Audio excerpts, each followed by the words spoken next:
Dr. Adefunke Osage. I'm the founder of RDV Tutors, and I've been in education in like over 10 years.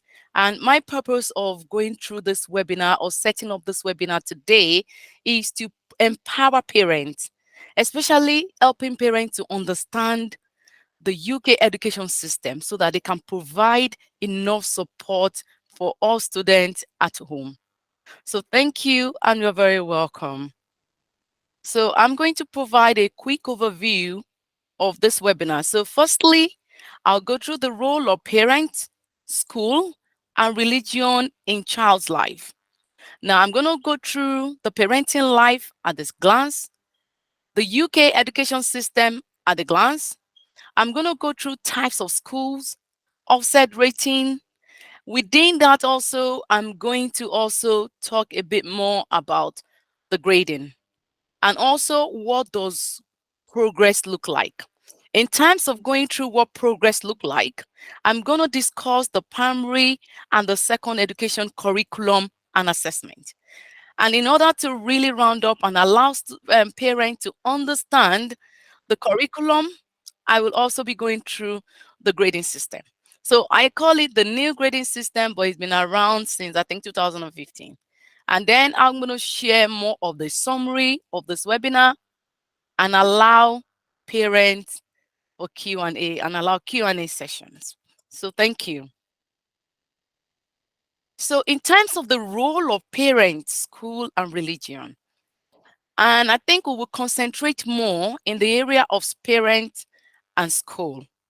Now, the three, if we look at the three, the child is in the middle. And there's religious aspect of things that the child need to know, and there is the school that they need to attend. But as parents, we are the best in the world to support children, not only in the spiritual aspect, but in the academic aspect, development, and learning as well. So what that means is, as parents, we have to help our children to maneuver or navigate the entire school and religious activities. Now, if we have a look at the slide, what this is for parents, this is our life at a glance. It doesn't mean that as parents, all this will happen. But if we look at this, we could pick one or two that we have to think about.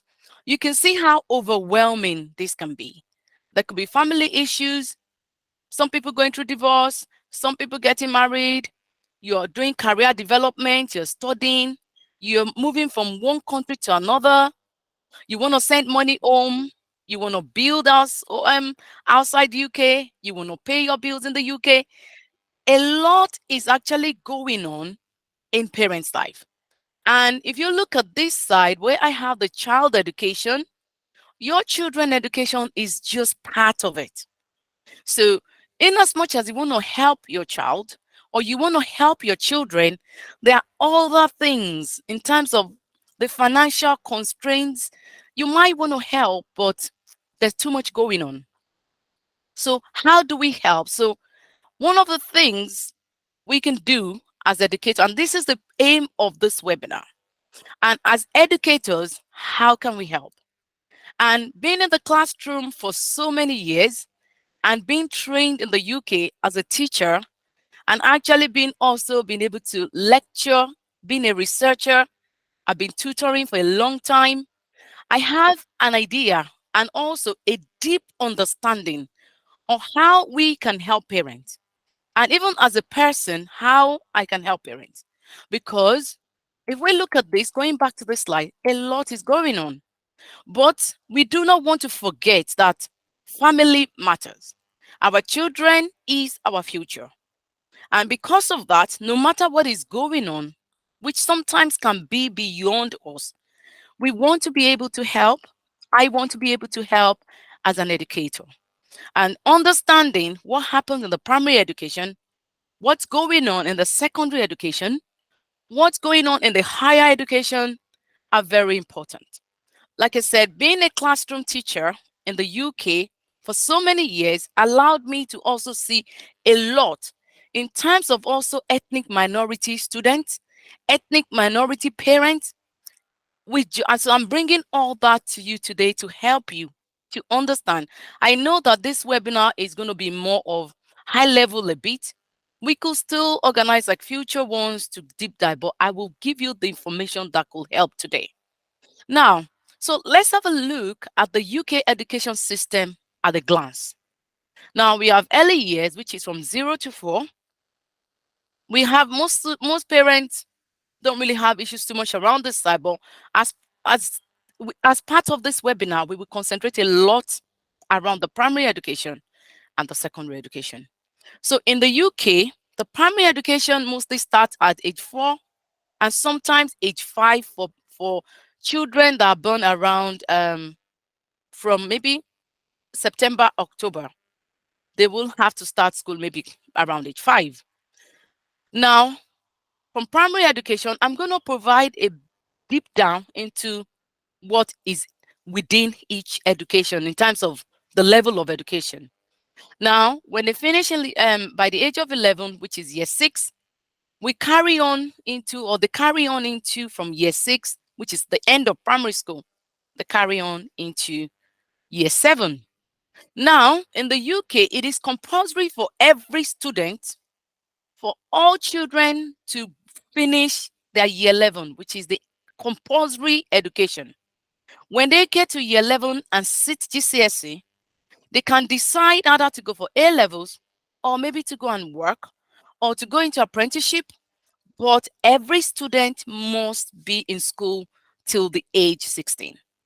And so after age 16, you could have most students, mostly in most schools that work, we always have about over 90% of students proceeding into A levels, which is year 12 and year 13. So we start counting from year 1 in the primary school up to year 6 in primary school. We continue counting from the secondary school. Year 7, the compulsory finishes in year 11. If you decide to go further, you go into year 12 and year 13. And apart from that, we also have like further education. That is means that those are also like adults. They offer vocational studies and they work very closely with the trade and all that. That they want them to do more of hands-on. Now they go from the point when they're in secondary school or they do their A levels, they could then proceed mostly to higher education, which could be undergraduate or postgraduate. So these are the main stages of the education system in the UK. Now, this is just a glance. We're going to take a deep dive into not only what is happening in primary, but things you need to pay very close attention to. So whatever we do from the beginning till the finish higher education, or they go into maybe further education, or they start working at age 16, it also helped them with their work life and the lifelong, making them like lifelong learners. So this is just a glance around that. Now, what I've also, from experience and what I've noticed, a lot of parents struggle around understanding the schools. Now, I think sometimes in terms of the school, I've also spoken to a lot of parents and I realized that there's a lot of competition also going on in terms of maybe going to independent schools and all that. So I'm going to give you tips that will help you to understand what it means, or that all students don't need to go to independent school or they don't have to go to grammar school. So for instance, we have state schools. A lot of our students go to state schools. So they are funded by government, they are public, they're free. The only difference is we could have some that are academy that have to not really be not being monitored or run really by the local authority or the government. They can make their own decision about their curriculum. We also have faith schools that are linked to religious organizations, or linked to the likes of the maybe Church of England or maybe a Catholic. But some of them could be state funded, which means they could be free. Some of them they charge for tuition. And the way they charge for tuition also would depend on where you're living. Like you could be living in London and maybe It's more expensive. You could be living in Manchester, could be cheaper. It varies. It depends on everyone's choice. Now we now have the likes of the grammar schools. They are also state schools, but I pull them out differently out of state school. And the reason is because before you can get to a grammar school, you need to do 11 plus exam. And that means that the moment your child gets to year 5, you will have to sit an exam that is similar to the child in maybe year 7 kind of exam. The only thing is it could be costly preparing them for these exams, and they have a rigorous academic pathway. Now we also have independent schools that are not funded by government. They are actually private. The only thing is they also offer like wider extracurricular activities. They charge fees. We also have special schools, which means special education needs and disabilities.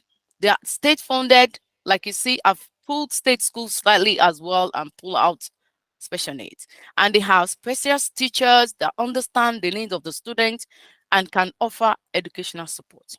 Now, why I'm going through the types of school in the UK, which I know some might know, is because of my awareness of the kind of competition that is going on within our community, which is even when people can afford independent schools or they can't afford it, they put their kids there just to create impression. And not everyone. So please, I'm just saying this for a couple of reasons. And also for independent schools, some people could also get scholarship, but they're not telling people that, okay, if you apply for scholarship, you could pay like maybe you only pay maybe 10% or 20% or whatever. It could be 50%, it could be, but they have subsidized payment. So what do you need to look for? Now we have different types of school. What do you need to look for when you're looking for a school for your child? And if your child is already in a state school, what do you need to watch out to make sure that you're constantly making sure that the academic pathway that they're providing your child, it's really valuable. And one of this is to know the offset rating. So when you're looking for a school, you want to know the offset rating. Now, mostly people perceive, and which is true, that when a school is graded 1 or 2, so if it's graded 1, it means that they believe that all students will excel. And when they say all students will excel, they're saying that in terms of maths and English, most especially, most students will get maybe grade 5 and above. Only very, if possible, will get less. For good, they believe that, okay, I think I put all there, but I think it's not all, could be most to all, depending, but it's mostly not all, but majority of them will excel. Now, in some cases, you could put your child in grade 1 school or grade 2 school because offset need to go there regularly. When they go again and go and inspect that school, they could drop that school to 3. That doesn't mean that you need to pull your child out of that school at that point because they have the capacity to improve. You have to just make sure you are informed and monitor that. But I can tell you that when you search for the school or your child is in a school and they've judged that school 4, you want to remove that child from that school because I'll show you a lot that is going on there. Now, to go back to the types of schools. So when you're looking for school, for instance, you don't want to, you can't afford or you don't want to pay for independent schools, or you can't afford or you don't even want to pay for extra lessons for 11 plus exams, or your child did 11 plus exam to get to grammar school, they didn't get into those schools. It is not the end of the world. It's not even a problem at all. What you need to watch out for, whatever school that child is going, is the school delivering standard academic pathway, which means that it's still rigorous.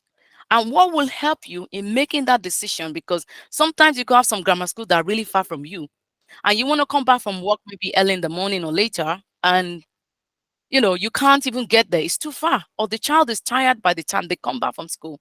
You want to make your decision based on, not totally, but part of your decision. Let me put it that way, because I don't want to say just make a decision based on the offset rating. That I'm not communicating that properly. So what is important is look at this, make sure you either monitoring the offset rating or make sure that when you put the child in school, and sometimes when people come from another country, there might not be availability. Most of these schools are oversubscribed.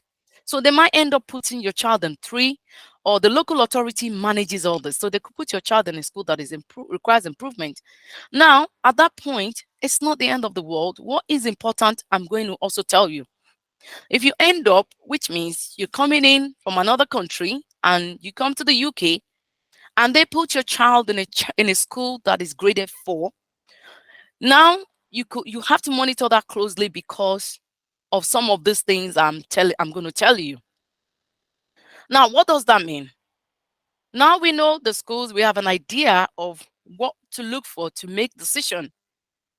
But what I realized from my years of experience working closely with parents, students, educators, and school is that most parents assume that, well, my child just go to, oh, they're going to school to learn. That's true. There's a curriculum aspect. They learn, they do math, English, history, they learn. But a lot of parents assume that they go to school to learn, maybe from primary school.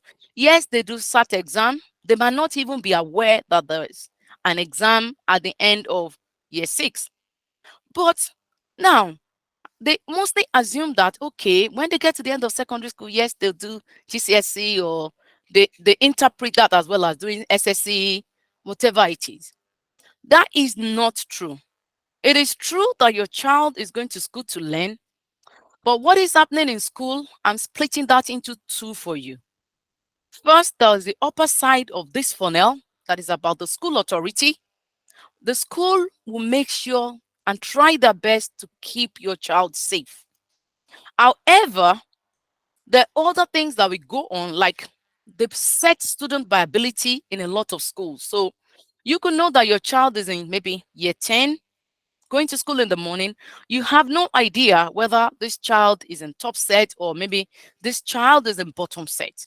So there could be like maths classes, maybe in a year 10 class, you could have like maybe 6 maths classes. Some are top set, some are in the middle, and then maybe the child is actually in the set 6. But you are not aware of that because you don't know what is happening inside the school. And what that means is if that child is in set 6, I'm going to show you something that will make you to know or to have an idea the set the child is. Even if in year 7 or year 8, there's no some schools don't set. But the moment they get to year 9 or year 10, they start setting them by ability. It varies between schools. And some parents, is when they get to year 9 or the student get to year 9 that they realize that they need to choose their subject. I'm going to tell you now that the subject that the student choose in year 9 will determine what subject they sit in GCSE in year 11, will determine mostly, not 100%, the subject they might be able to do in their A levels, and will determine what subject they might, or what courses they might need to go for in when they go to the uni. So you want to be careful when your child is in year 9. And even if you have chosen, now you have chosen some subject, that's still way around it. So the school is constantly managing behavior. They're doing parent evening. They are struggling retaining teachers. They lack funding. They're monitoring so many things. But mostly we're not aware. We just think that they're going to school to learn. But in the school, there are other things that will happen to the child that we need to pay attention to as parents. So there could be discrimination within students. This is not even like schools. School try to avoid all this discrimination. There could be peer pressure and friend groups. There could be drugs, because I've worked in a school before that the student might actually do bring drugs to school. And what that means is the choice of a school also matters here. It doesn't mean, so what I'm saying here, it doesn't mean that all schools or all the schools or most schools will, the student will bring dogs in school, also try their best, but this do happen because I've seen this happen. Now they could be struggling assessing the curriculum because they're not getting enough support from home, or the parent is not aware that then the grade is not, or they're not strong in some aspect of maths or English or science. They could, because of the lack of parental support, it could be affecting how they assess the curriculum. Now, they could also be categorized as disadvantaged students. When the school categorize your child as a disadvantaged student, it means that they could give them free school meal.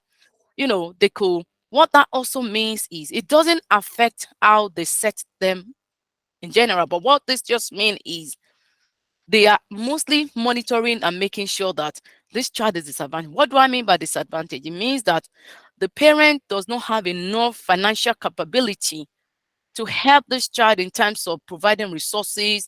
So they have to get funding from the school. But sometimes schools don't have enough funding at the but they will, if a student is categorized at a disadvantage or the free school meal, the school must get funding for that child. There could be fear because some people might be bullying them. You are not aware. And also, sometimes on a rare occasion, if you end up with some community or some schools, there could be gangs and victimization. What I'm saying in a nutshell is I don't want parents to assume that when you send your child to school, it's only about, oh, they're going there to learn about maths and sciences. No, there's a lot the school is doing as well that we need to be involved in. A lot of time, parents don't even know there's parent evening where they need to meet teachers one-to-one and the teacher telling them how the child is doing. You hear a lot from parent evening. And in some schools, I'll give you an example. When I was working in an outstanding school, we always have a lot of parents turn up. They mostly almost 100%. When I went to a school that was offset grade 3, especially when you have this meeting with set one parent, student or parent, they mostly turn up. The moment the child you get, when we have to do maybe set 3, set 4, set 5, you will know that most parents will not turn up. Now, that then clearly say why they are in those sets, because they're not coming. Parents don't know that they're not doing well. If you don't know a child is not doing well, how do you help? Sometimes we struggle in schools a lot with some teacher might go on long-term sickness and we bring in supply teachers just to be covering those lessons. And they're not used to what is happening in the school. What that means is they will not use the standard. They should use the standard curriculum or the specification, but because they think that they're some temporary, some try their best to make sure that they carry on from where the teacher stopped. But a lot of time this doesn't happen. Sometimes it end up being just minding them for you need to speak and know with the child, oh, high school today. Okay, what's going on? So that you know that that child, there's been a cover teacher or a supply teacher in that class for the last 3 weeks or the 1 month, so that you quickly get extra support for that child. So what I'm saying in a nutshell is what I want to help parents to understand that it's not only about curriculum and what is happening in the school. You want to also see that the behavior of your child at home is not changing from when they started the school, because they could have been bullied, they could have been discriminated, they could have been a lot going on. We need to pay attention to this. So now, apart from that, when we work in schools, and I want parents to be aware of this, especially if you're just moving to the UK, why we work very closely because of safeguarding, which means that we need to keep the child safe, either whatever way we could, making sure that emotionally they're okay, academically we're safeguarding them, we're making sure that they're safe in the long run. We have to work closely with social services. Why? Because sometimes, and I've picked this up in a classroom before, where a child just came to this class and was just sleeping. You, as teachers, we don't go to class to just teach. We look into changes that is going on in the kid or the children or the student. When we spot there might be an issue from home, we have to raise an alert and say, I'm really a bit concerned about this child. This child always comes to school very smart, and now this child is sleeping, or now this child clothes are rumpled, now this child is not responding. What is happening? We could call that child and start asking questions and say, why? What happened? Or maybe the result, the child had been doing well, then suddenly didn't do well. We want to know, because that's part of the safeguarding. Is there any problem at home? Is there any problem with any student? What is happening? They tell us. When they tell us and we see that there's an issue there, we have to speak to the authorities, or we have to speak. We always have safeguarding leads who will handle that and make sure that we protect that data, or that, not data, that privacy of that child. We protect everything that the child has told us, that we are not for any reason tell parents or tell anyone. The safeguarding people leads will handle that. So if you look at your child leaving the house and something is happening at home, you have to speak to that child before the child is going to school and things are obvious, because others, the teachers, the pastoral care, welfare, they're watching that child because of safeguarding. And that is the role of the school as well, to keep them safe. Apart from that, we also, in some cases, could work with police. When we realize some things, for instance, I had a student who took drugs at one point and passed out in the school. We couldn't handle that, just that we had to get police in to make sure they do investigation. But so there's a lot that happen in the school, and this is just for the favor or to make sure that we're supporting these children. We're not doing it because we just need to speak to social services or police. It's all around safeguarding. So I'm bringing this up so that you don't do things at home that will show or impact the student behavior or academic capability at school, and that will lead to being the social services or police being informed in the cases. And what that happen is they'll come to your house and look for you for some reasons or interrogate you. So now let's come back to what in terms of, so knowing the school to choose, knowing what is going on. So if you can look at this funnel, it is not just about going from primary to secondary. It's also, while parents have a lot going on in their life and a child education is just a bit part of it, there's also a lot overwhelming things going on in the school that you need to be aware of. So what I'm going to say, to help our children succeed, to help your child succeed, even though the school is supporting, for this child to be successful, the parents need to also provide a lot of support. But without knowing, like I said, what is happening in the school or the kind of curriculum or the assessment, you can't actually help, because you're just assuming that they're going to school. They are not just going to school. And I'll keep saying that at this point. And what this means is parental support is from the beginning of their journey. We might have missed a bit of this, like we didn't take note when they're in key stage 1. We didn't take note, but till they get to post 16 or 18, it is that need to be consistent. How? So now I'm going to go through one by one. Now that we know that, we need to understand what is key stage 1, what is key stage 2, what's key stage 3. They can be very confusing, because when I moved to the UK, I was always asking questions as well, like, sorry, what's key stage 1? Which one is key stage 3? So key stage 1, key stage 2, as you have seen, it's the primary education. Key stage 3, key stage 4, some schools don't have key stage 5 because that's more of A levels. So could be up to key stage 4, but key stage 4 is up to year 11 and then post 16. Now, I'm going to slow down a bit here. In terms of the primary education, I want to talk more about the curriculum and assessment within the primary education system. Now, when the child is in primary school, especially if they're around age 5, they're in year 1, year 2, we don't pay attention. We don't, even as in our community, if I see, we don't even know whether they can read or they can't read. We know that they read, but how much can they read? Are they reading just one word, or they can read sentences? We're not paying attention to reading. We're not paying attention to numerical reasoning. And what the government want to do across the UK is, when they are in year 2, which is they start school in year 1, by the time they're in year 2, they have to sit the SAT exam. That is a standard assessment test for maths and English. And when they sit this exam, they use that as well to quickly understand the numeracy, which is maths, and the literacy level at that point, and say, oh, this child, okay, we have an idea, maybe this child need more support, or is this, there is a special education needs here. And then they use also to support them from year 3 to year 6. Now, when that child then go from year 3 to year 6, The final year in the primary school, so the year one and year two, that is what we call key stage one. You have to do an exam at the end of key stage one, and I know some parents already know this, but it could be helpful for some people if we make this to be informative. So even though your child is in secondary school or something, you might still know someone and you can help share this information with them.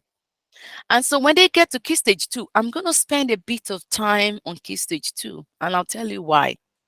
When they get to key stage two, that's from year three to year six.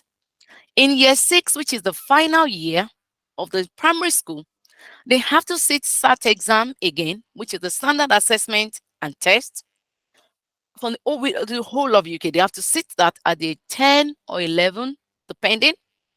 Now, even if your child is not in primary school and you know someone, I want you to please spread this to make sure they understand the significant impact of year six exam. It is so serious that we need to know, because it's not only that they're sitting SAT, it is preparing them for the secondary school, which is they move from year six to year seven, and year seven is the secondary school, the start of secondary school, and some schools will still do assessment in secondary school. However, the secondary school that your child is going will request from the primary school and said, can you give us the result of this child so that we have an idea of their numeracy and literacy levels, which is the maths and English. We want to know, so that we need this to be able to provide them with target grade at the end, to monitor their progress the whole years in the secondary school. Now, why I say I'm going to spend a bit of time on the SAT exam is because of the significant impact of this on our community and what I've actually seen in the classroom. This might look very overwhelming. They might look overwhelming, but I'm going to break this down for you. On the extreme left-hand side, you can see the mark. You can see 78.4, 80, 82.1, up to 130. Those marks that you're seeing, they're mostly standardized. They have a way of standardizing those marks. This is the SAT result of the child. What this means is, if a child sit a year six exam and get, let's say, 80 or less than 80, by the time the child gets to secondary school, which is from year seven, the school will use what we have here as the target grade. What does that mean? So let's have a look. So assuming a child at the end of year six, this is why we need to do a lot for students that are doing year six exam. I think they're starting this Tuesday. It might be too close, but I think it's good to know. Now, let's say a child, which is a highly performing child, score 130, which is the highest in the SAT exam. They believe that at that time, the child is already working at the highest level, which is 6+ in the primary school. When that child then gets into year seven, they assume school will look at that and say, oh, this child is already working around grade six. This is just like an illustration of this. What that means is, you need to know this, because when your child bring report home, or at the end of the term, or throughout the secondary school, you will be seeing target grade, and you don't know what target grade is. The target grade is the grade that have been assigned to your child based on the year six result. And a lot of times, school also try not to go above that target grade, because if you go above that target grade and are not sure that child is going to maintain that, you might end up as a teacher defending that result when GCSE is out. So you want to, as a teacher, also, be careful around that. What this means is, a child that has performed really well in year six exam, we assume that every year throughout secondary school, from year 7, 8, 9, 10, 11, the child needs to make at least one grade progress. But sometimes it doesn't work that way. It could be that the child is on maybe 6 in year 9. And normally, I will always say that a child in year 9 should be mostly be on grade 5, 6, because they haven't done a lot of GCSE. They haven't done GCSE topics. But this is just illustration that a child that's got like 130 in Key Stage 2 exam will have grade 9 in GCSE. Because of that, school will have to put that child mostly in high ability class, set one, and making sure that because when offset comes to that school, they're going to ask you about the high performing students. You want to make sure that they are achieving that grade 9 or they are moving or progressing. So school also spend a lot of time on this student to make sure that they're doing well. It doesn't mean that school are not providing support for other students. I'm just interpreting what you need to know. Now, let's assume a child that got maybe 80, which is the red, and didn't do well in SAT exam. By the time that child is in year 7, the school will have the target grade from the primary school, and already, while that child is in year 7, they've already predicted the GCSE results to be grade 3. What that means is the first prediction is this child will not pass GCSE. It's not that it will not. Let me put it, might not. So what that means is, and a lot of parents don't mostly understand this. So what that means is throughout your child's education, especially the secondary school, you want to put a close eye on the target grade that is in the result and the working out grade, because the target grade could be that the child will finish with 7 because the child scored maybe 116.6 and has to finish with maybe grade 8 or grade 7 at GCSE. They already have a prediction of GCSE grade right from after SAT exam. That's what I'm trying to say. It's not that they have to wait till end of year 11 before they know that that child who is coming from primary school is on grade 9 or 8. That SAT exam is that grade or the result that tells us the ability of that child and the tendency to get higher grade or lower at GCSE. And what this means is even if a child has scored lower and they are predicting that child that, okay, the target grade for this child is maybe 3 by the end of GCSE, it doesn't mean that that child will not improve. I have never seen any child that the parents understand their progress and their grade that didn't improve unless there are other factors around that. Now, what will parents do to make sure that even if your child is no longer in year 6 or has done the exam and already in secondary school or is even trying to sit GCSE as we speak, what it means is throughout the secondary school, you want to pay attention to this grade so that if they say the target grade is 4, you know that, okay, the highest grade should be 9. Why is this child on grade 4? But the target grade should be 4, but the working out grade could be 3. So I'm going to come back to the working out and the target grade. I'm just going to stick to the target grade, which means the end of year 11. So this is just to provide you an overview of the significant impact of not paying attention or not. And I don't want to say not paying attention because what you don't know, you don't know. And that's why I want to bring this up to make sure that we know that it's not only the year 6, whatever happened in year 6, that's fine. Let's see how we can help the students to improve. And if your child is not yet in year 6, you want to make sure that you're understanding how their reading age is. They also do an assessment in secondary school, especially in year 7, to understand their reading age. In fact, I think I had a year 10 class or year 11 class at point that the reading age of that year 10 class was about maybe 7 years old or 8 years old. So they're supposed to be 16, but the reading age is maybe 8 or 10. I can't remember properly. So that also says a lot about what we need to know. Now, I will then move more into what we need to pay attention to, that even if what they're now in secondary school, there's nothing we can do. They're no longer in primary school. What can we do? What do we need to pay attention to at each year in the secondary school? So like I said, in year 7 is the first year in the secondary school. That is the key stage 3. If you look at the icon, a lot of time the students are just adjusting to the new environment. they're making new friends, they're not really understanding having one teacher, because mostly in the primary school, they just have one class, one teacher. In secondary school, they might need to move around about 10 classes in a week. They're just getting used to that. However, as a parent, you will not know by the time they do the first exam or they do an assessment, because they do a lot of maybe end of topic test or termly assessment, what the report is. A lot of time when I speak to parents, especially when it comes to tuition, and I say, "Oh, can you send in the result of it?" The parent then start asking the child to say, "Have you got any report or any result? Have they sent any to you?" Why?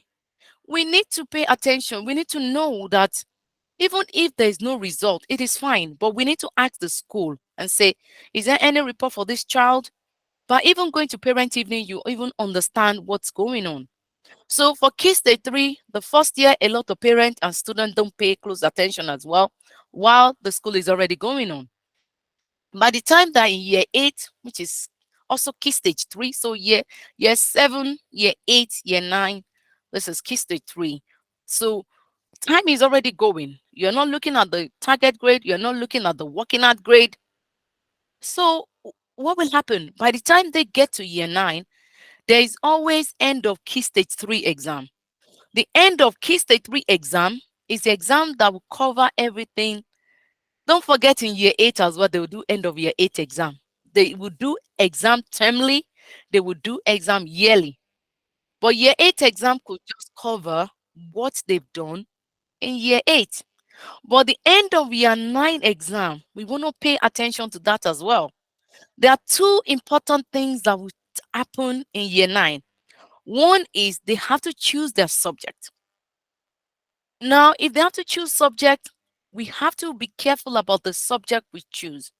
You want to have a foresight and say the subject they're choosing, some subjects are compulsory. I'm going to show you the subject, some of the subject on the after this. But they have to choose subject. Not only they have to choose their options, we call it year 9 options. They choose their options, but they have to do end of Key Stage 3 exam that we cover everything that they've done in year 7, year 8, and year 9.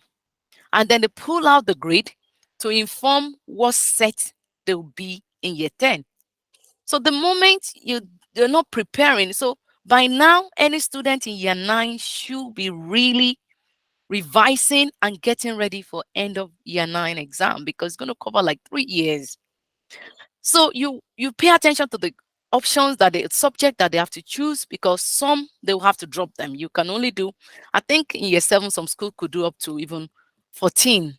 But by the time you need to go to year 10, maybe most school do like maybe 9 or 10. So now you have to look into the future. I know a lot of time we don't know what they want to do. The student don't know what they want to do, but we have to choose carefully to see that what can they do that in case they change their mind.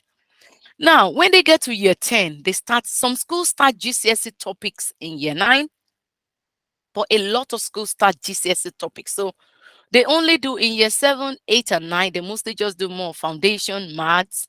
Some schools start higher maths in year 9. I'm going to come to that. But the moment they're in year 10, they start GCSE topics. Now, when they start GCSE topics, there are also exam boards. I'm not going to go deep into exam board today, but there could be AQA, there is Edexcel, there is OCR. But one thing that is common is they do the same thing. The only thing is they change the topic, but that content is the same. Now, one thing again is when they get to year 10, there is end of year 10 exam. The end of year 10 exam is also an important exam, because even though they've set them in year 10, by the end of year 10, the child should be able to get higher grade. They could be getting grade 8, grade 7. I know sometimes school puts some students on grade 9 by end of year 10, but I mostly don't agree with grade 9 working at. If it's target grade by the end of the year, the target grade shouldn't change anyway, because it's from the SAT result.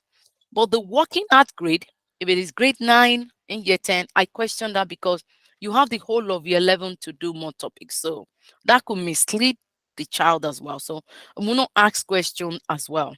So in key stage, and at this point, Some students, again, you can see the icon, they think that the GCSE is in 2 years.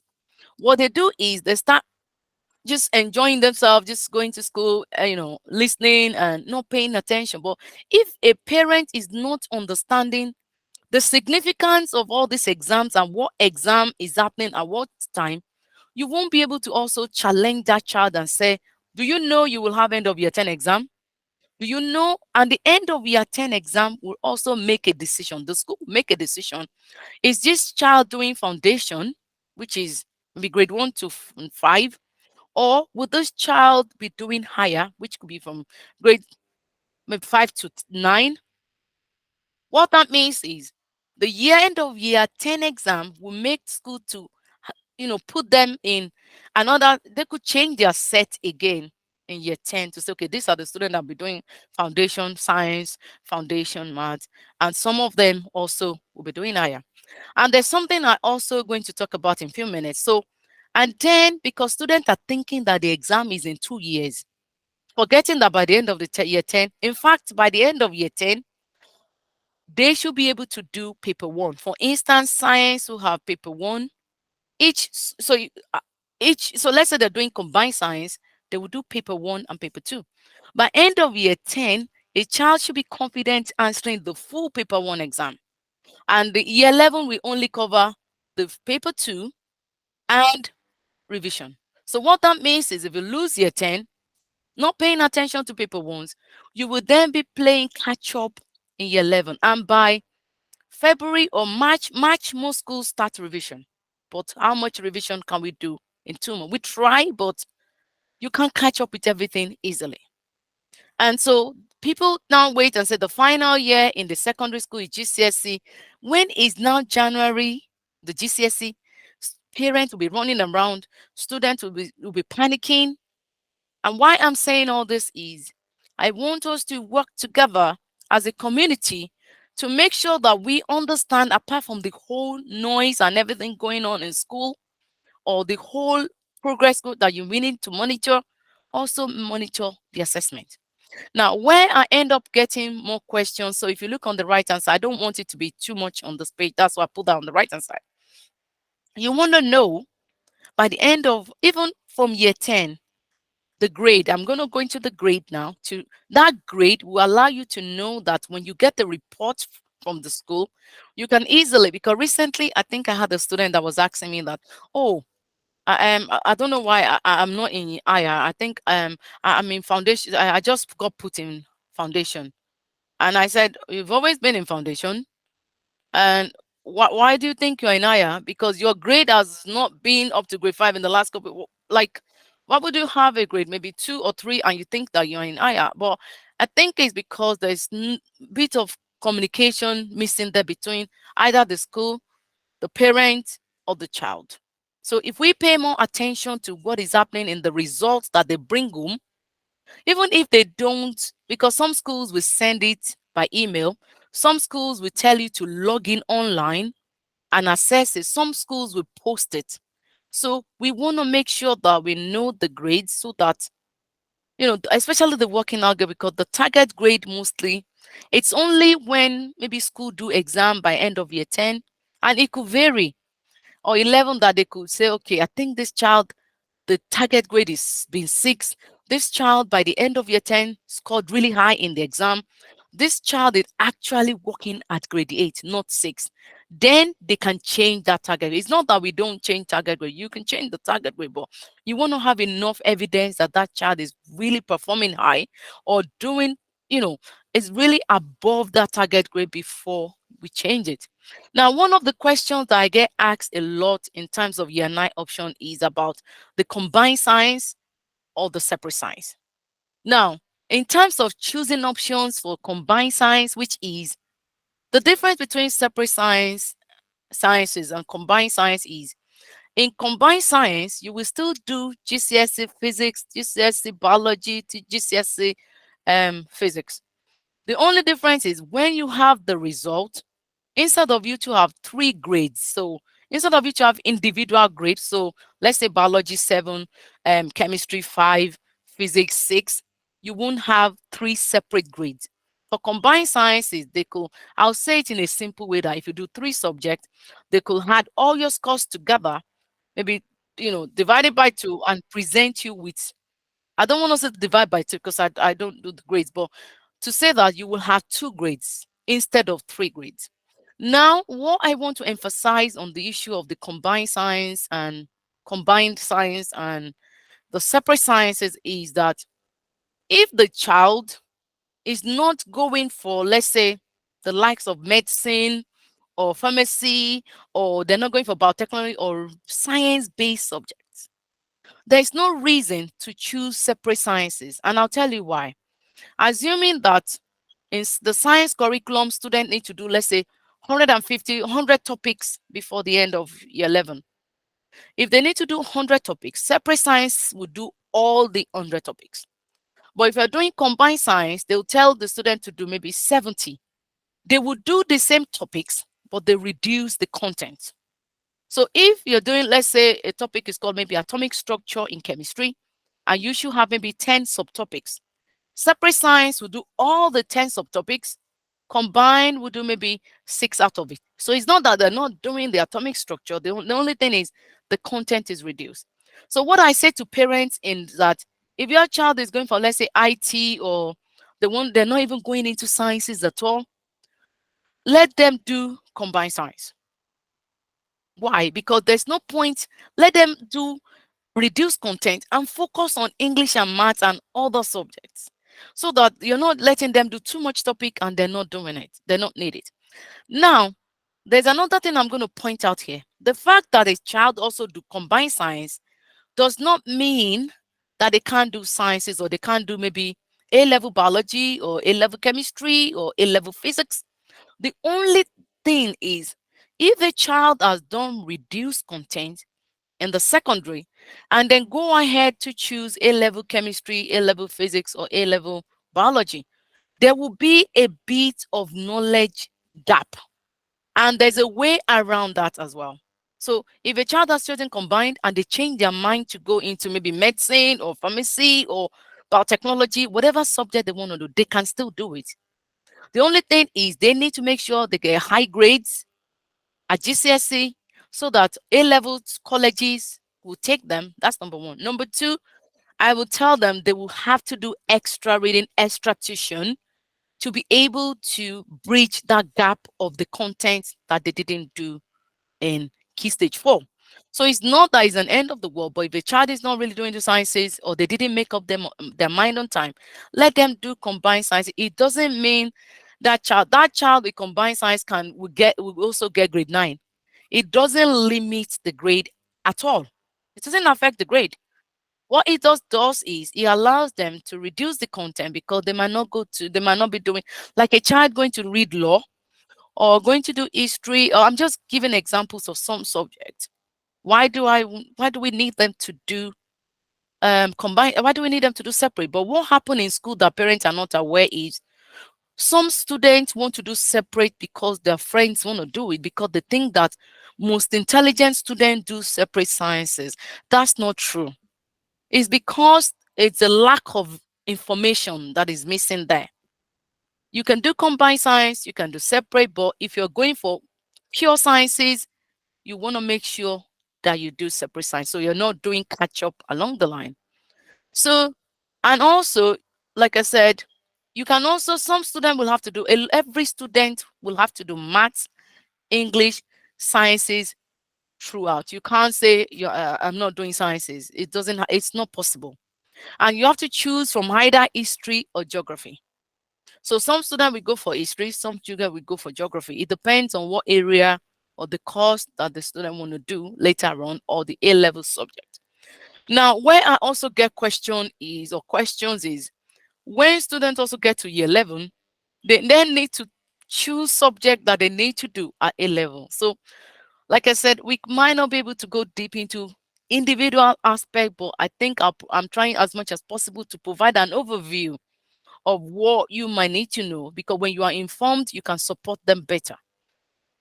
So if a child needs to choose A-level subject, first thing you need to choose is, apart from being sure that, okay, these are the subject that they've chosen since year 9. Even if they've chosen some subject and maybe they want to change them, some A levels or some colleges will still take them. Like you didn't do IT and then you want to do A level IT, some schools will still take the student. However, if you don't do sciences, they will, anyway, everybody do sciences. But however, what I need to highlight here is before the child chooses A level subject, you want to please have three courses in mind and say, okay, this child want to do chemical engineering. Oh, this child, if not doing chemical engineering, want to do maybe information technology. If not doing information technology, maybe want to go into maybe electrical engineering. I'm just giving examples of courses that come to my mind. But what we want to make sure parents are aware of is before you choose A level options, you have to go and have an idea of, okay, what university is this child even planning to go? It is important to have these conversations with them. Why? Because if you choose A level courses randomly, out of the fact that they love to do one subject and they don't like it, when they finish or they need to then choose options or they need to start looking at filling forms for the university, it becomes an issue again. So you want to first of all go and check university and say, okay, let's have like 3 universities in mind. Let's have about 3 courses in mind. What also if I want to do electrical engineering, what are the universities offering this in the UK or outside UK? What are their A-level requirements? What do they want this child to, what are the subjects that they are requesting? You might then use that to inform yourself to say, okay, this course does not need maths, so no need to do maths. Anyway, this course is actually asking us for geography. Okay, that's good. So you see the subject. So don't just, let's say, the child should not only, I know that a lot of time when I speak to parents, they say, these children, they will leave, we have to just see how they get on with things. I don't want to choose for them. It is true. You might not want to choose for them, but you might want to guide them to say, if these are the courses or the subject that you want to choose, that's not a problem. Let's go and find or look for some universities and see what course are you taking. Let's go and see what their requirements are. Also, by the end of year 11, you also want to see what grades are the schools asking for A level, because that's another story entirely. Because it's not only that the child is choosing. So sometimes I get students that will say, oh yeah, I chose A-level biology. I chose A-level chemistry or A-level physics. And I'm saying, oh, you chose A-level physics, A-level chemistry. Why? What course do you want to do? And they go, I don't know. I was like, you don't know? And you've gone to choose A-level maths, A-level physics, A-level biology, the three together, which are the most challenging subject that anyone can do. So what that means is, how are you? So we need them to also be aware of the fact that they can't choose subject because it sounds nice. They can't choose subject because their friends are choosing it. We need to guide them. That's why I'm saying that it's from the every stage that they go through. And like I said, I do understand that it could be overwhelming for parents because they are going through a lot sometimes, a lot also happening around us that we don't really have time. But if we don't have time for our kids, if we don't pay attention to our kids, how then do we help? And one of the reasons why, apart from me constantly getting different questions from parents all the time, one of the things that have already been a concern for me is in the classroom, when parents don't have visibility of what's going on there, the child will be pushed, not pushed aside, but your child is in bottom set or maybe set 5 and you're not aware of it. So you can't help that child. So all that would then could lead to behavioral problem because number one, sometimes when they can't access curriculum. So in some schools that I've taught before, when we have some set of students in the class and we keep wondering, why is this student constantly behaving like this in the class? And we ask question about the parental background. We check, is this child on free school meal? Have we got any issues? One of the things that I've constantly realized is not only about the issue around parental support, is also with that child, maybe the topic that they've taught previously, the child didn't understand it. Then come to school the next day. Nobody is asking the child to revise. Nobody is looking at the report. The child come to school the next day. We build on topics. So if we're in year 7, we teach algebra. We teach algebra as well in year 11, but there are different grades of algebra. And what that means is the moment that child doesn't understand the basic algebra and doesn't know how to maybe rearrange a plus b equals to 2a or whatever, then when they get to the point in year 10 and they go into harder algebraic fractions and all that, they can't access it. They don't understand it. They start looking for a way to get out of that class. So they could just try to throw paper at another person. The person tried to throw paper back. And this also depends on the how much schools are managing behavior within that school. So what I'm saying is, with the help of parents constantly checking, constantly understanding what is going on in the school, the curriculum, all that, the parent the parent can quickly identify and say, oh, this child came home now, the grade dropped. What do we do? We want this grade to go back. Or this school is saying that the target grade of this child by the end of year 11 is 5. We don't want this child to be on 5. We want our child to get now. You tell this, you say what you want your child to be. The fact that the target grade of a child is 5 does not mean that child will not do more than that. What it just means is we need to provide external support and make sure that you're providing an extra support from home for that child. And when the child knows that the parent is really informed, they are, they will be careful at school as well. Because some parents, even in school, I'll tell you another thing that do happen in school. So sometimes when we have staff meeting, and maybe there is a particular child that there's a bit of stereotyping sometimes, and um, not within teachers, but as I'm just saying in general. So what that means is, if let's say a child has have a bit of behavioral issue for one reason or the other, maybe disrupted somebody's classroom, either because couldn't access the curriculum or maybe that child doesn't like the teacher. What that means is they want to get out, so there will be behavior issue. It could lead to another lesson. It could lead to another one issue or the other. What happened is when we get to staff meeting, we could have someone just say, "Can you make sure that you put an eye on John Smith in your classes today? And can you make sure that everything this child do we put in Sims?" It's not that we say that or they say that to put that child in trouble. They say that because they want to try to manage behavior at the same time, see how they can compile a report either to speak to that child or to call the parent out. Someone said, there's been an issue in the last 2 weeks. Your child has been disrupting classes. They're not doing this. What then happened with that information in the staff meeting is every single teacher in that school that is teaching your child, for instance, will then put an eye in the class. So the moment they move an hand or the moment they just throw pen on the floor, it could probably exaggerating that, but the moment they do a bit of disruption, that goes in. Why? Because they want to manage low-level disruption. They don't, especially the good schools, they cannot tolerate low-level disruption at all. Now, with the child knowing that when they give the mom the call, she doesn't pick the call, or the dad, they don't pick calls, they don't return the call of the school, they don't come to parent evening. What happened? They don't care. They know that when the school calls, what happened? There's nothing that'll happen. But a child that knows that the mom is constantly calling school and coming around, and the moment that child hears that they're going to call the mom or the dad, they panic. And they start saying, okay, me, sorry, what can I do? Can you not call my dad, please? Can you not call my mom? Okay, I promise I'm gonna. They start saying things and you wonder.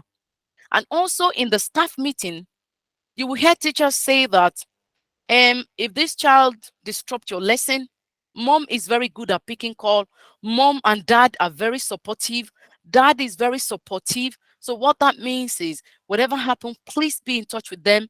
They will offer the support. So the school also have that confidence that, okay, we have this confidence that when this child does something, we have somebody to speak to. So what I'm saying is they can't replace our roles as parents. So that's why some parents just don't even check emails. If the school send me email, they don't know.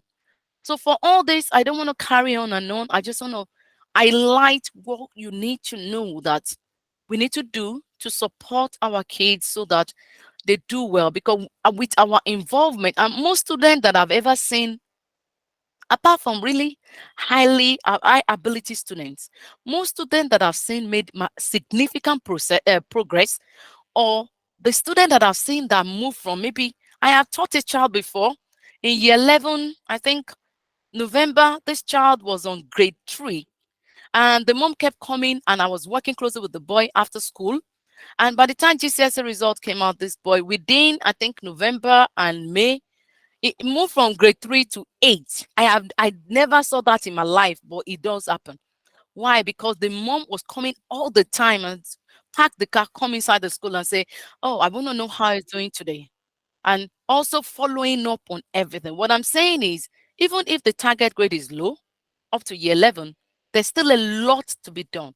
While parents are supporting, schools are supporting. In fact, when students do extra tuition as well, they're supporting. You can't say because you make payment for his tuition, then that is the end of it. But how do you know what impact is that making in school?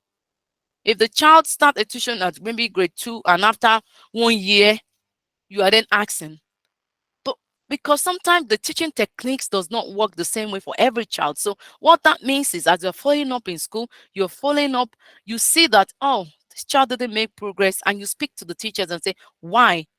And then we could look at it and say, oh, this might be the issue. Let's change this. I think this didn't work for this child. Let's try to see, maybe we can provide that child with maybe extra support or some resources that could help.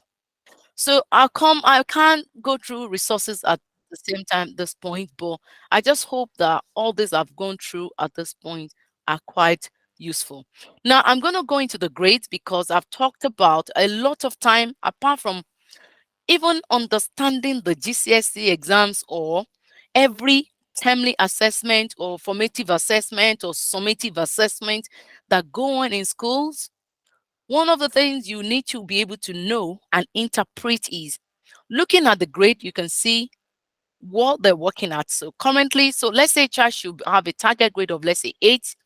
By year 10, they could be working at 6, or they could be working at 7, because the child is allowed to make one grade progress every year. It doesn't mean that it has to be one grade. You could be in year 10 and make 4 grade progress within 1 year. You could be in year 11 and make 4 grade. That's why I said I had a student that moved from grade 3 to 8. So what I'm saying is, what is the grade? Because I also, when I asked parents for grades, and they said, okay, I need the child to have, to start a tuition, and I said, okay, can you send me the report? Apart from them constantly asking the student and say, oh, have you gotten any report recently? Is there any? I don't know if we got any. All those things always break my heart, because I'm thinking like, so what's the point? Why do you want to do tuition if you don't bother, or you don't understand what is happening there? And sometimes when parents also send grades, the report to me, they mostly tell me and say, oh, this is the grade, but I know, I don't understand what they're saying. I just know that they put numbers down. Why? We need to know the grade so that you understand. Because I had a student last year as well, who I think at the end of, I think at the start of year 11, they did year 10 exam, and then they put her in foundation maths and foundation science in, I think, 11. And the student got upset. The mom got upset that, why would they put the child in foundation? And I said, it is not school just waking up one day and put your child in foundation. It's because, well, okay, can you send me the end of year 10 result? Let me see. When I look at the result, I realize that, okay, this child was, I think, on 4. Even though with 4, it doesn't mean that child can't even do better. But I think because of, I'll give you other things that teachers use to judge that as well. It's not only the assessment. Some students will be late to school. Like, some students can be late to school, like persistent lateness. Some students will go today, they will not go in the next couple of weeks. Or some will go to school, they'll be disrupting. Now, if a child is on grade 4 by the end of year 10, and that child is constantly coming late to school, or that child is constantly disrupting lesson, why will I put that child in higher? to disrupt other students that are ready to learn? It's not possible. Or to go there and not coming late all the time, or they give the student homework, she never does homework. She never, why would I put her in higher? Whereas there's another student who is on grade 4, but this student come to school early, listen in class, do homework. Probably the student didn't realize his or her potential until that point in time, or there are other external or family issues where that child hasn't made as much progress. Or the child target grade from year 6 has been maybe this child by the end of year 11 will finish with 5. With that, that child can't go into set 1 or set 2. That child will be in set 3, or depending on how good the school is, maybe on the average grade set 3. And if the child is in set 3, what means is there is a level. We have to do differentiation, we have to do scaffolding. And what this means is you can't actually, especially maths, that all topics are graded. I can't teach a child in set 3 grade 6, grade 7 topics in maths. I can't, because they won't be able to. There are grade 5 topics, there are grade 6, there are grade 7 that they need to know before I can teach them grade 7. So what I'm saying is, when they bring out, when they bring home results, it's very tricky understanding this grading in year 7, year 8, and year 9. But you want to pay attention whether they're doing well or not, because some schools in year 7, they will just say meeting. But if they say meeting age related grade, and you look at the result and it said below age rate, obviously it's so clear that that child should have maths age of whatever, maybe 12, and maybe the numeracy age is maybe 10. That means there's a bit missing there. So what I'm saying is, with the grading, the moment you see, especially in year 9, or I want to say more of year 10 and year 11, where they're actually doing GCSE subjects, or some schools that have already started GCSE topics in year 9, the moment you see the grade and you have a look at it and it's below 4 or 4 to below, you want to quickly say this child is probably on foundation. Although grade 5 is also foundation, but grade 5 is a middle, because you could have grade 9 to 5. So 5 is the boundary between the higher and the foundation. So if a child at the end of year 10 or 11 is saying, okay, the target grade is 5, depending on the behavior or the attitude to learning of that child, school can decide to put that child either in foundation or higher. But they could still do best if they given them the chance to do, to get grade 5, or if the target grade is grade 5, they could still do higher. But if the way the child is behaving, or there's no parental support to even, or parent to understand that 5 could even still do higher, then they could be in foundation, because the school always want the best for the student. And that is a fundamental thing. So what they do is, they believe that you can't tell a monkey and an elephant or fish to climb the tree at the same time, which means that everybody has their own ability to do things. So it's not that intentionally restricting the child to progress, but it is the grade, it's the target grade. It is, especially if the child is not putting in enough effort or support from parents to make sure that they can push more. So what I want to say about the grading is, the highest, just for clarity, the highest is 9. And I've seen parents that say, oh, hey, my child is, the target grade is 9. Hey, this is F9. It is not F9. It doesn't correlate to the likes of Nigerian grading system. It is not F9. 9 is just saying like A star. And even grade 8, they could be. So there is an overlap between all these grades. And the lowest they can get U, which is unclassified, which is like the child didn't do well at all, or there could be grade 1. So why I'm saying this is, you want to pay attention to and I keep saying that all over again, that if you want to know the foundation, then mostly, in fact, some students will still be on grade 4, and we have schools that are still putting them for higher, because they feel that they might still be able to do better depending on what year group they are. So there's a lot to all this, but all I just want is, at eye level, when you see the result or the report of the child, whatever age or stage they are, on the secondary education level, You want to know that, okay, this is the this is grade 9 means highest, grade 1, I won't say you because it's not classified. Grade you. And I also see parents as well sometimes that they'll still say that, oh, my child did really well. Ah, he got B all round. And I wonder why they're using the B, because that's the old grading system. It could be 5, it could be 6. And it's not compulsory that you share your child results with people. So if you're not comfortable telling someone that the child finished this essay with grade 5, or so, just tell them that they've done really well. There's no need to put it on Facebook or somewhere to say, ah, they scored B all through, or they've scored A, they've done well.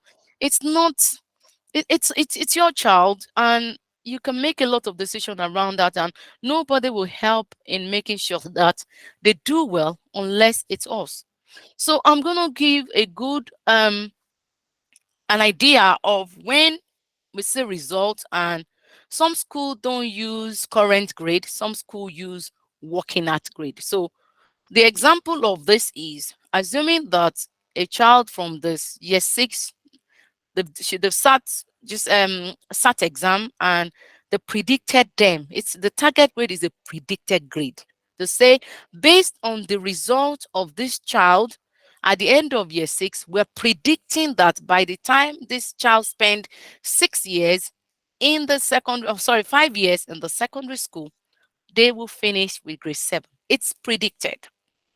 Now, when they talk about current grade, it means that while this child can achieve grade 7 by the end of year 11, what it means is currently, as we're speaking, the way the child, so let's say the child is even in year 10 or 11, but let's say currently that this child has not sat any GCSE exam, we have assessed this child at school from all the assessment that I've done, from all the behavior that we've seen, from all the attitude to learning. That's why they always put attitude to learning in the report, or something to show how they're showing effort or something. It varies across school.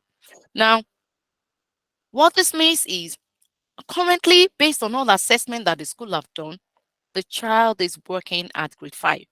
So assuming that child is in maybe end of year 10, what that means is that child, I always say a child can make at least 1 grade per term, but depending on where they are, it could be a bit tricky maintaining like 8 and 9, because you have to do a lot. You could make maybe 1 grade in 2 times, but it doesn't matter. It varies. So I can't really specify.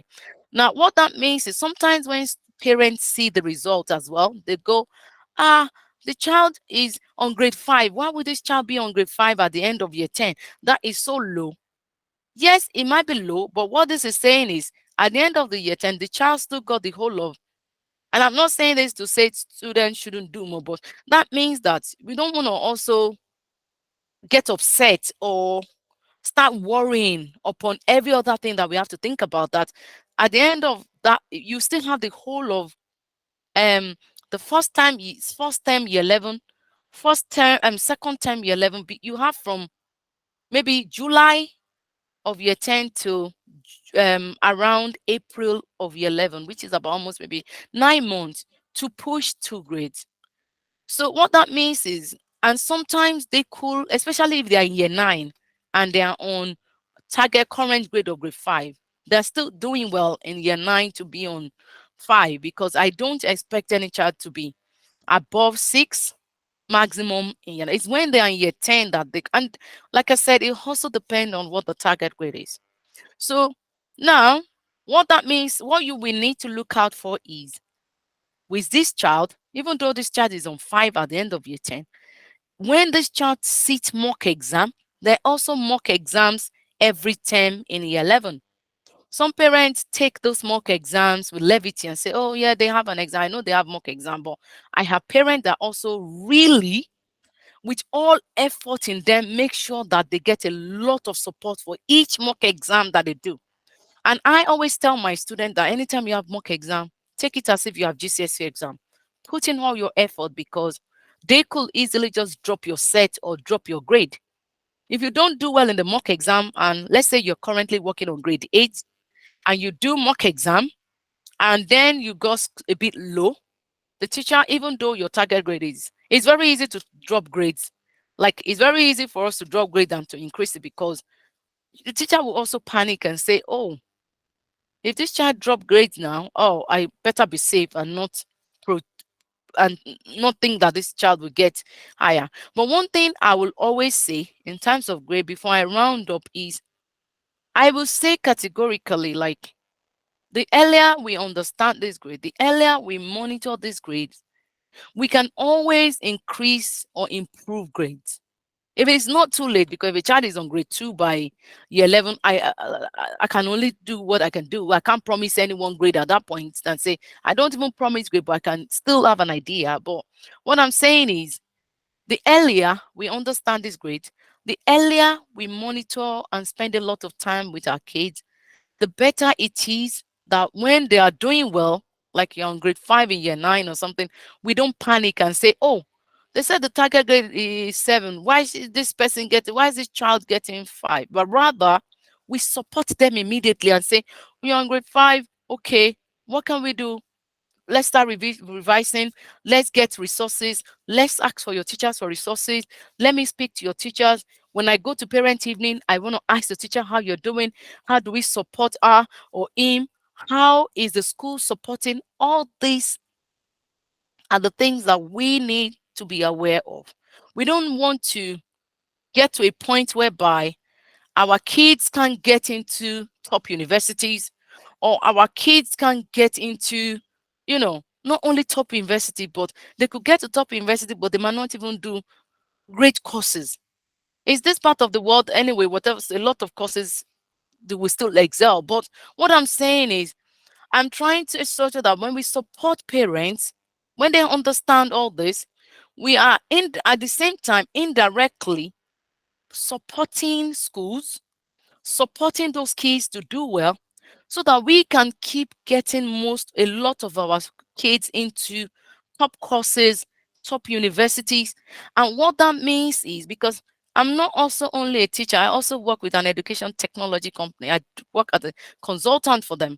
And sometimes when I go on some calls that are continental calls, that I could be on a call with maybe Asia or Europe or America, I hardly I hardly see familiar faces.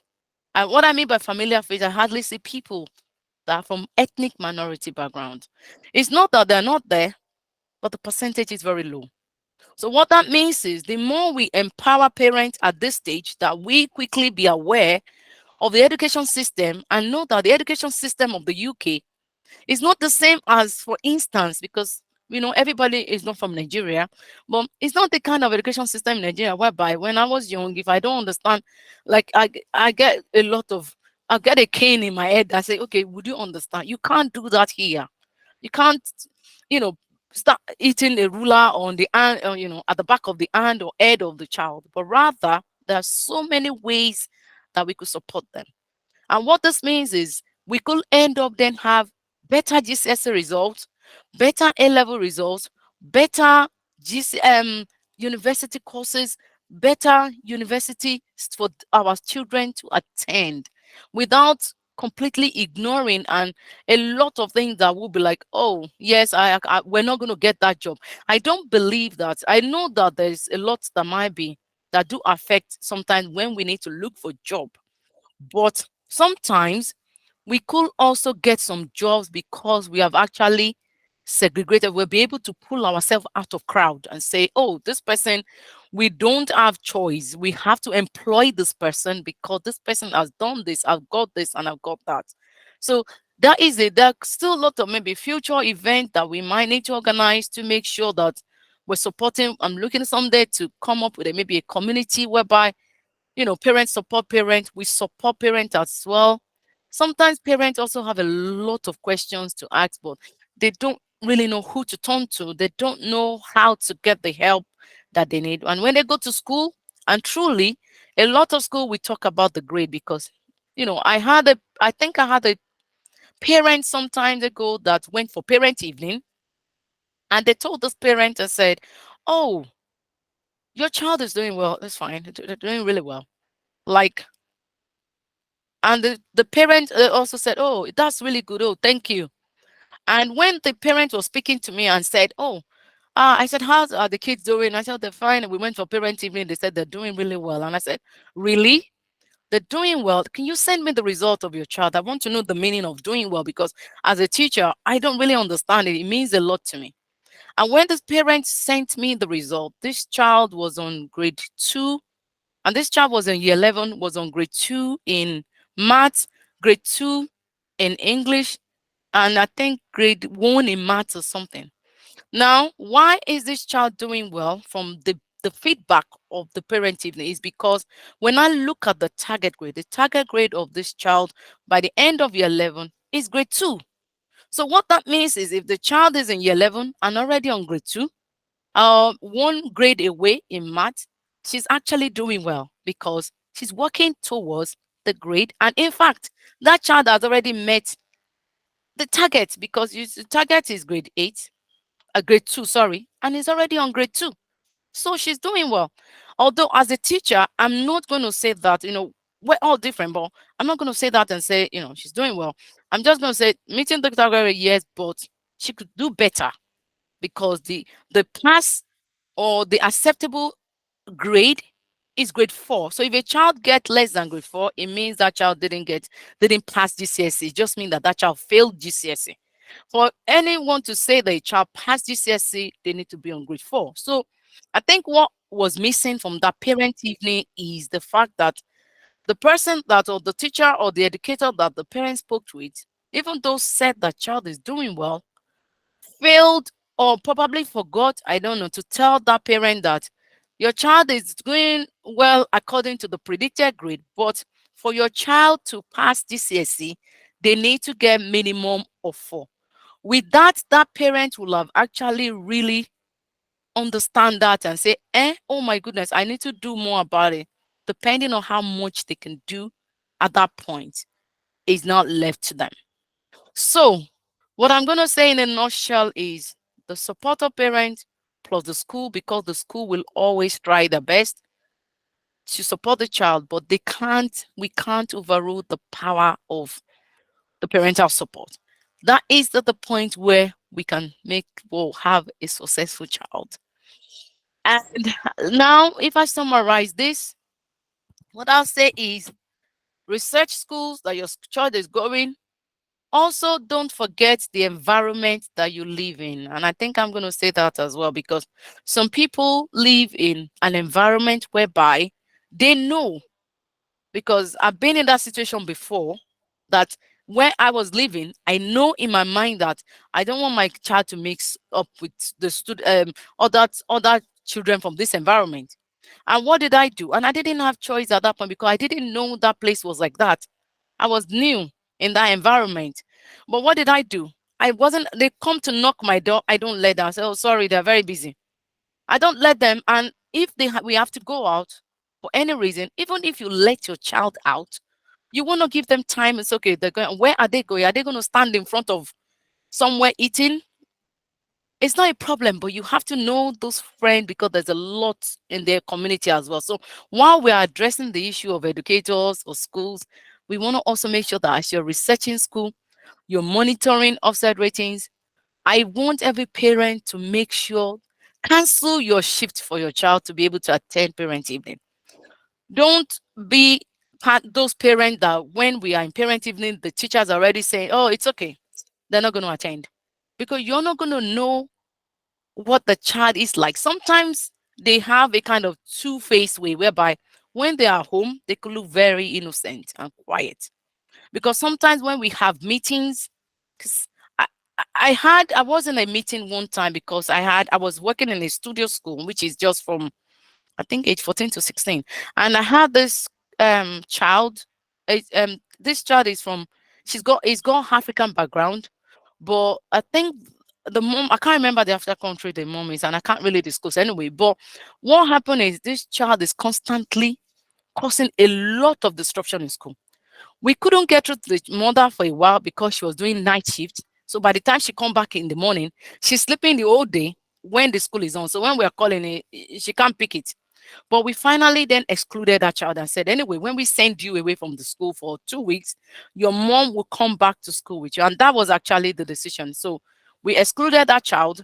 That child, no choice, the mom had to come in. So they had to get me into the meeting because the mom is an African, but I had a bit of language barrier because I could understand what she's saying, but because she's French speaking, but she's speaking English, but I could understand her, but they couldn't understand her. So I had to be in that meeting.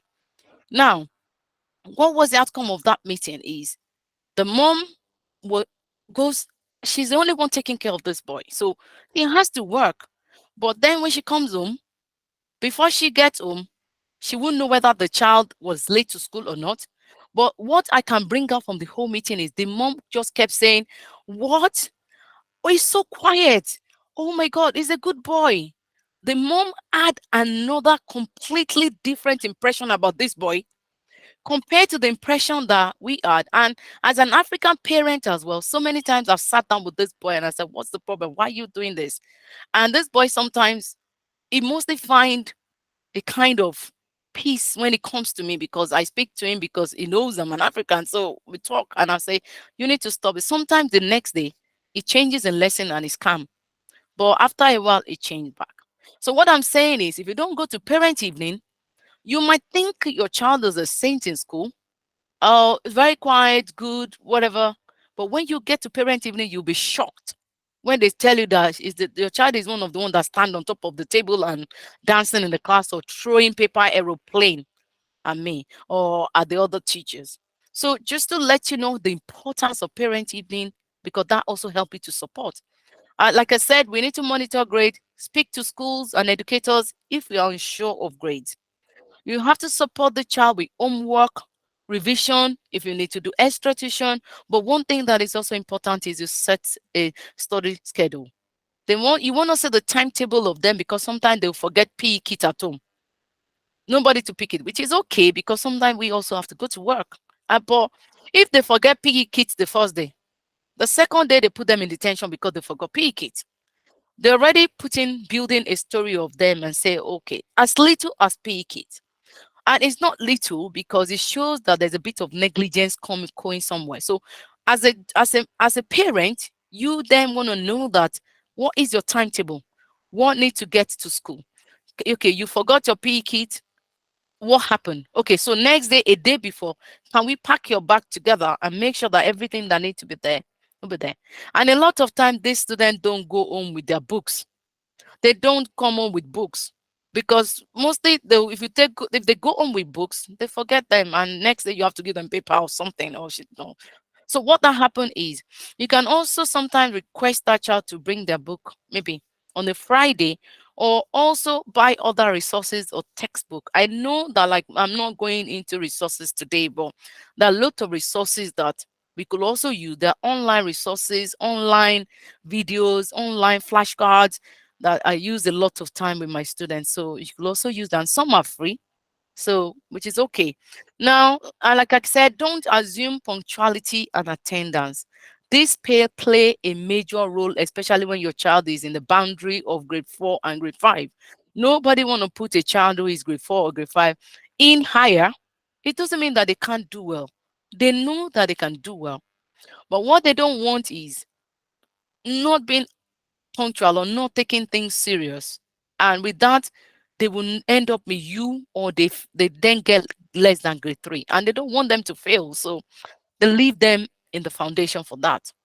Now, like I said, don't wait till the end of year 6 or the end of year 11 or end of year 13 to start understanding the assessment at every step or every stages. And like I also said, don't ignore signs in the behavior and progress. And one of the things I also want parents to watch out for is the mental health. In Africa, we always believe that mental health means madness or something like that. That's what I thought when I was young. And that is not true. Mental health issues could also be that the child is disturbed, the child is thinking about a lot of things, she's scared or is scared, or the bullying, and they're thinking and thinking and thinking about it that they don't want to go to school. So, like, just watch out if a child is too isolated. I know we live in the digital era whereby they could just be in the room for hours. Like my kids, mostly when I see that, especially one of them, when I see that she's in the room, came back from school, in the room for 1 hour, I'm watching. The moment I see that there's it's getting longer, like it's 2 hours. I'm like, go and call her for me. It's not because of anything. I just want to see her, because the more they withdraw, the more I can't see signs, the more I can't see what could be happening. So pay attention as well to the way, if this child is very lively and all of a sudden then no longer lively, or if this child is very quiet, all of a sudden very jumpy, it's fine, but you need to know why. Why is that? Is there something that is interesting? Is the school interesting? Even when my kids come back from school and I ask them, I say, "Oh, how is the school today? What did you do?" And they say, I can't remember. What subject did you do? We did maths. Or okay, what subject did you do in maths? I can't remember. Immediately I tell them, I said, tomorrow, the first thing you do for me when you're coming back for school is on a sheet of paper, because I know you can't bring back your book easily. And sometimes I do tell them to bring their books for me. But I tell them that the moment they get home the next day, I want them to tell me what they've done in school. Because if you go to school and you can't remember anything that you learned, then there's an issue. Either you were not paying attention, or that teacher had failed in the role to make sure that there's a bit of differentiation in that class, or that teacher had failed in the role to identify that some student didn't understand the topic. So the earlier I know that, oh, you did whatever topic you've done, and oh, I said, okay, why didn't you remember? Or oh, I didn't understand it. Then I know. And I said, what topic did you do? Okay, now you didn't understand this topic. Okay, let's go and revise this, or let me see this. So those are the things that I want to go through with you in case of, pulling all together. That's why I've just tried to summarize this and don't want to go on and on and on this. So, like I said, don't ignore school reports. Friends and community, very important. The kind of friends the child move with is very important. I ask my kids, "Well, okay, what's your friends? Okay, what's the parent like?" Like, I don't mean like what the parent like or doing, but I just get a bit inquisitive, because from there could be peer pressure, from there could be gang, from there could be victimization, from there could be a lot of issues that when they go out of hand, either parent, school, educator cannot. Because I had a case in the school one time that this child had a new set of friends and they gave him a bag. They said, "Oh, help us give that person this bag on the other side of the road or something, or somewhere around." This boy carried this bag. He didn't look at it. Unfortunately, the police stopped this boy because he was carrying a bag. And I don't know whether it was a setup. They looked at it. The bag had knives in it, and that was the time there was a lot of knife crime in London, and this happened somewhere in the UK anyway. So what then happened is this boy ended up with other issues. I think this boy ended up with a 6 month imprisonment with just allowing. And I think another thing happened after that because of his friend group. So that then, so he had to go to prison for about, I don't know whether it's juvenile prison, but he was sent there for like few months.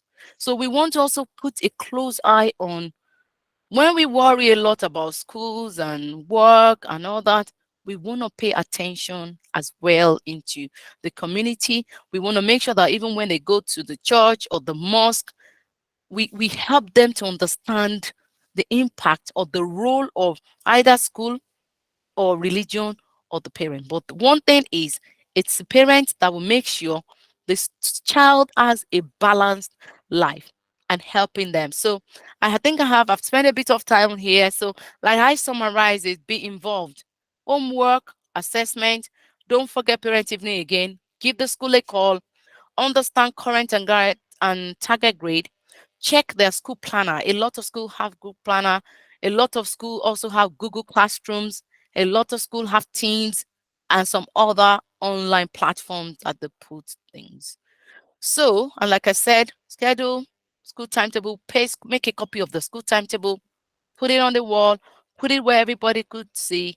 Or you could also make a one for like outside school revision, or follow up at the same time, have the school timetable.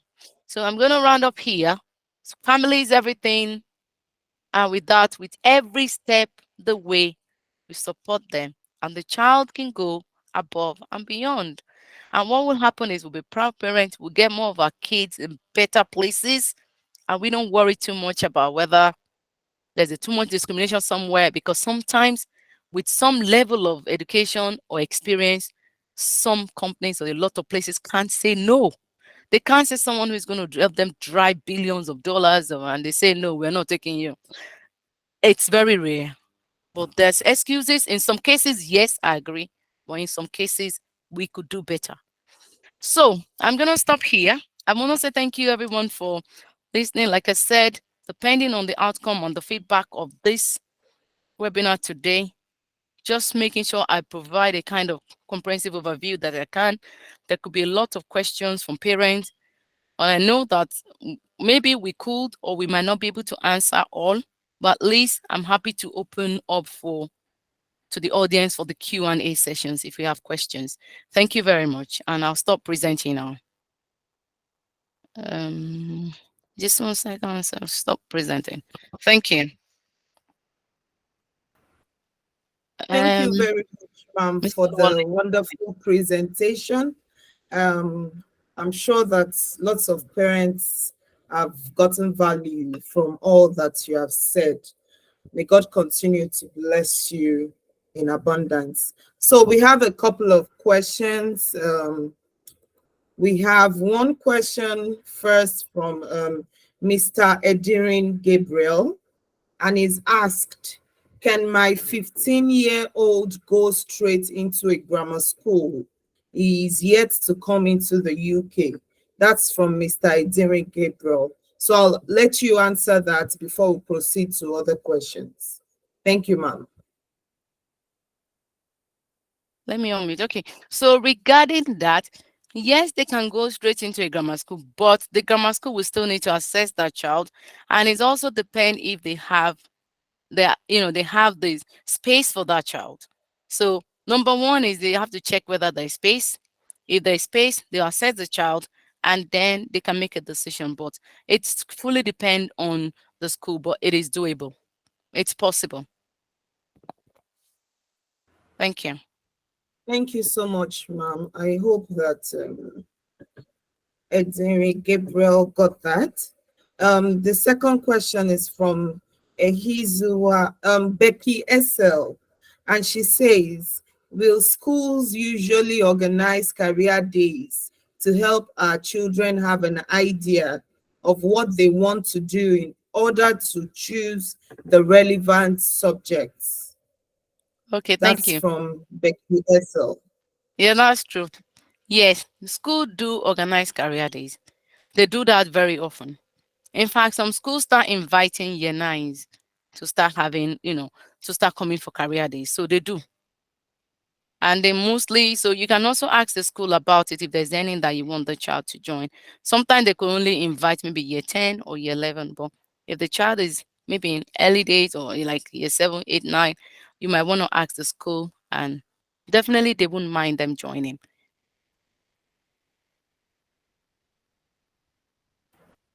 Thank you very much, ma'am. The other question now is from Ehizua Keguna, and she says, if my daughter wants to study business in college, does she need to write business in GCSE? Well, mostly, yes, they will need to do business in GCSE, but if it's possible for that child to, maybe if the child is still in year 9 and there's option, yes, I will say yes, they need to choose that. But sometimes school also offer like B.Tech. So even if the child is not, so some of these has to do with researching and finding out about schools as well. Because what that means is sometimes if they don't do business, but the school, the A level or the college they want to go, might offer them maybe a B.Tech course to do, which means that it's not really, maybe some percentage of it could be exam, but they have to do more of coursework. So we might need to ask school, but like I said, if it's still a chance, maybe the child is in year 9 or year 10, I'll say they should do, especially if they need to study business. Thank you very much, ma'am. I'm sure that answers the question. The next question is from Kayode Atoyebi, And he says, thank you for this wonderful enlightenment. My question is about the study resources, as these children don't bring home books and you don't even know where to come in to assist them. Neither do you, as parents, have understanding of the academic system and curriculum. So, how does one go about this, please? Thank you. This is a very good question because, and truly, they hardly bring books home. Even my kids, they don't bring books home unless I tell them that they should bring. So one of the ways is you might have to mostly tell them to maybe bring the book home, but then they must be able to return it. But in a situation wise where schools don't allow them to bring home the school, which I've actually not seen any school that won't, but there could be, and I'm not aware of it. What you could also do is we could buy textbooks, and a lot of schools also, in terms of their curriculum, if they don't put that online, a lot of schools do put online.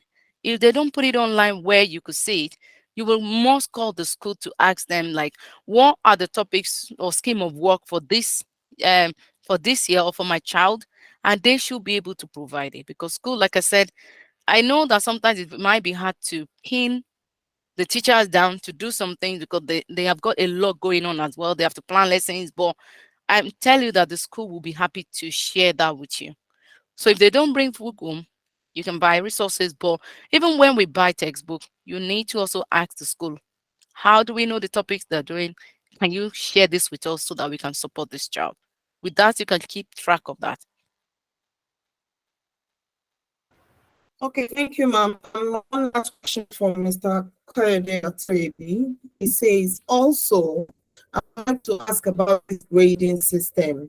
As my son is in year nine, my son in year nine had two reports sent in already, which we do not have a full understanding about. And the grading is a bit different from the one you just explained. Is there any other grading has to do with OU and GO? You didn't talk about, if you could share more light on it. Okay, thank you. That's a very good question as well because I think I mentioned that briefly, like year 7, year 8, and year 9. A lot of schools use their own grading a lot of time because mostly they have not started GCSEs, so they don't want to probably just say you're working towards this grade when you have not actually started GCSE topics. So like my daughter's school, they use like working hour, age related, below age related, outstanding. So you might want to know the meaning of, and most of the reports that I've seen, even with the student that I tutor, they do explain that and say, okay, we're using maybe, like you said, maybe OU for instance, and they'll say maybe OU means outstanding. GO could be good. So what that means, if it's outstanding, it means that that child is performing above the grade that, or the age related grade or the target grade. If it's good, it means that they're working in that level. So it could be the meaning. So some schools use like the offset grading type of grade in the report, especially. But if they're in year 10 and that school is not using grade 1 to 9 or 9 to 1, you might want to call the school and ask more questions because they're going to mislead either the parent and the student, because by year 10 they should start GCSE topics. So they shouldn't be using, OA, OG. They should use actual grading system that everybody is aware of. But I know 7 to 9, like I said, they use different grading, but you just want to know one thing you need to watch out for is a child working at this at the what is expected, and expected could vary. So that's why I'm saying that with this year 7 to year 9, you want to go to parent evening, you want to give the school a call, you want to ask more questions because they might not disclose target grade in year 7 or year 8 because they don't want to. Some schools don't even want to cause this grade problem because there's a lot of issues around grades. They want to just keep it simple and say they then grade them based on maths and English, or numeracy and literacy knowledge, or age and something like that. So I think we need to ask this that particular school more question. Thank you very much, ma'am. Do I have your permission to still request that people ask maybe one or two more questions? Yeah, And that's fine. okay, thank you. And to everyone, we have sent in a feedback form for you all to please take a moment to fill.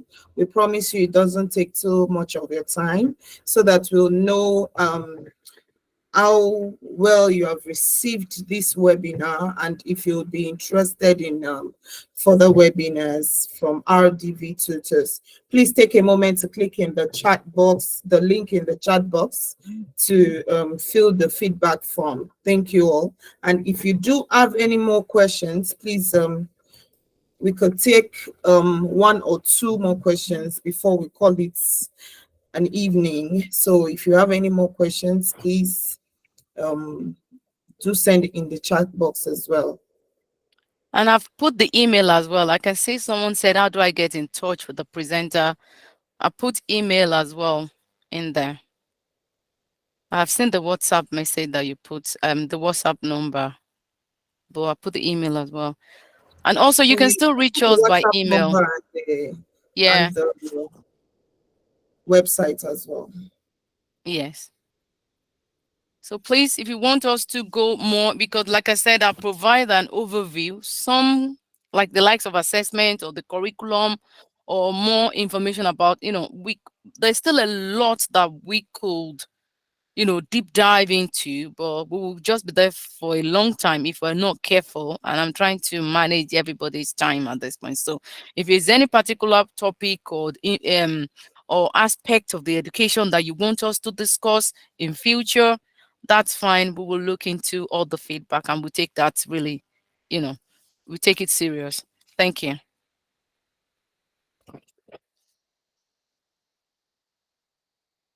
If there's no question, then that's fine. You can reach us to us by email if you need the further questions. Thank you.